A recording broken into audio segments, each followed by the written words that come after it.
Currently, Earth.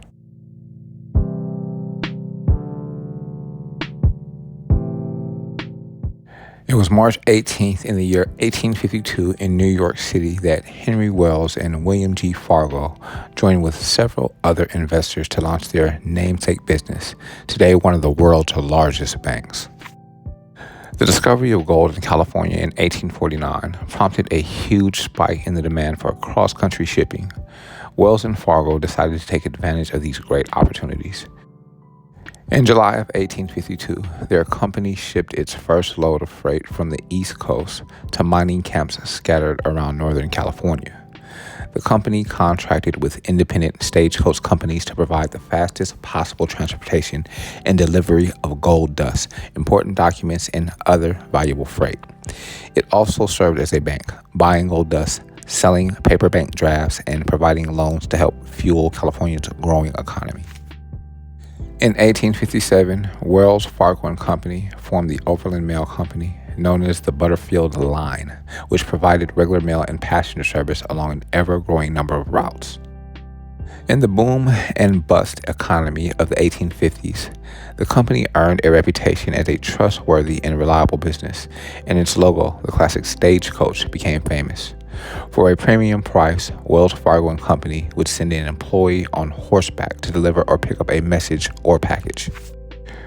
Wells, Fargo and Company merged with several other Pony Express and stagecoach lines in 1866 to become the unrivaled leader in transportation in the West. When the Transcontinental Railroad was completed 3 years later, the company began using railroad to transport its freight. By 1910, its shipping network connected 6,000 locations from the urban centers of the East and the farming towns of the Midwest to the ranching and mining centers of Texas and California and the lumber mills of the Pacific Northwest. After splitting from the freight business in 1905, the banking branch of the company merged with the Nevada National Bank and established new headquarters in San Francisco. During World War I, the U.S. government nationalized the company's shipping routes and combined them with the railroad into the American Railway Express, effectively putting an end to Wells, Fargo and Company as a transportation and delivery business. The following April, the banking headquarters was destroyed in a major earthquake, but the vaults remained intact and the bank's business continued to grow. After two later mergers, the Wells Fargo Bank American Trust Company, shortened to the Wells Fargo Bank in 1962, became and has remained one of the biggest banking institutions in our nation.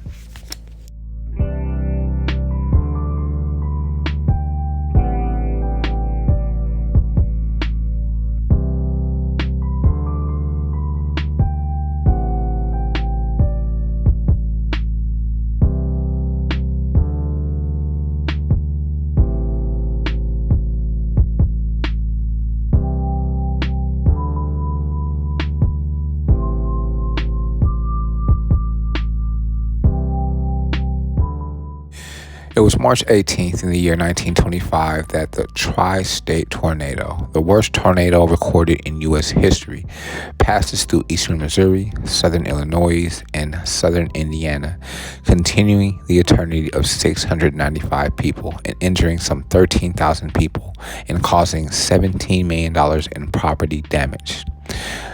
Known as the Tri-State Tornado, the deadly twister began its northeastern track in Ellington, Missouri, but southern Illinois was the hardest hit. More than 500 of the total 695 people will continue their eternity in southern Illinois, including 234 in Murfreesboro and 127 in West Frankfort. A tornado is a dark, funnel-shaped cloud containing violently strong, rotating air that develops in climate conditions that, in the U.S., are generally unique to the central and southern plains of the Gulf states. The rotating winds of tornadoes can attain velocities of 300 miles per hour, and its diameter can vary from a few feet to a mile. A tornado generally travels in a northeasterly distance at speeds of 20 to 40 miles per hour and usually covers anywhere between 1 and more than 100 miles.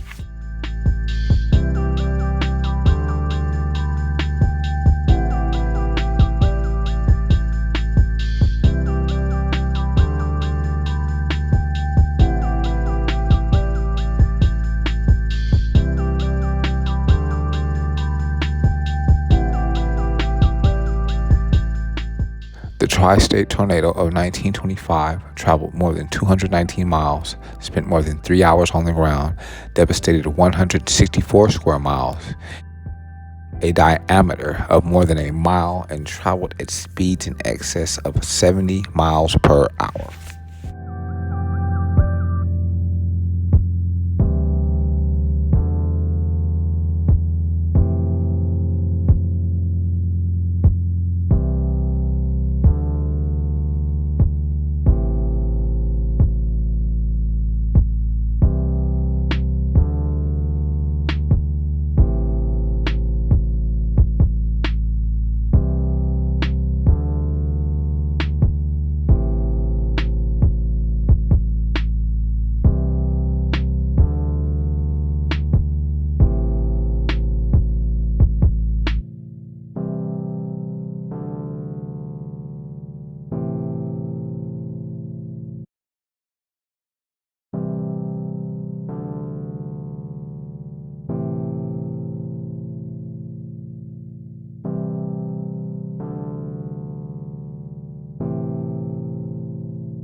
It was March 18th in the year 1937 that nearly 300 students in Texas continued their eternity by an explosion of natural gas at their school.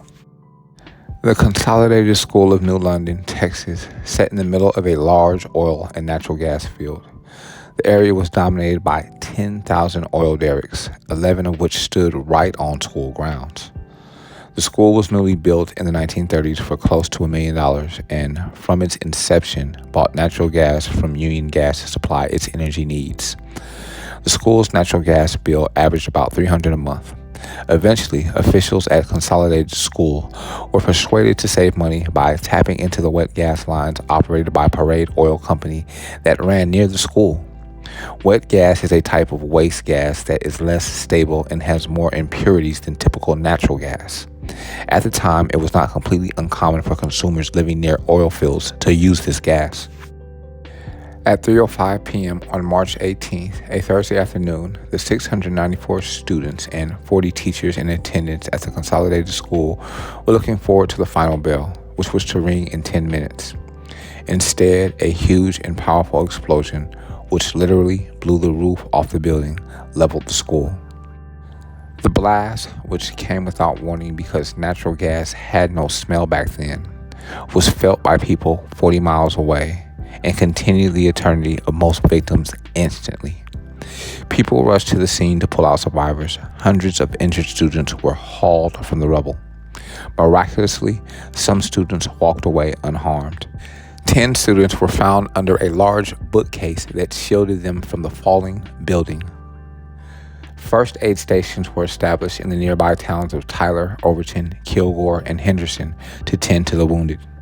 Reportedly, a black board at the destroyed school was found that read, "Oil and natural gas are East Texas' greatest natural gifts.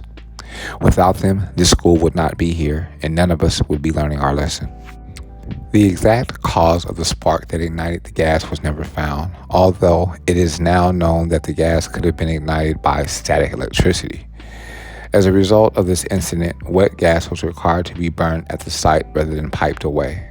More importantly, a new state law mandating the uses of malodorants in natural gas for commercial and industrial use was put into place after the incident. This will provide a warning to anyone in the area of a natural gas leak and hopefully prevent large casualties such as the one felt in this explosion.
The historical information divulged on this audio file can be verified on History.com.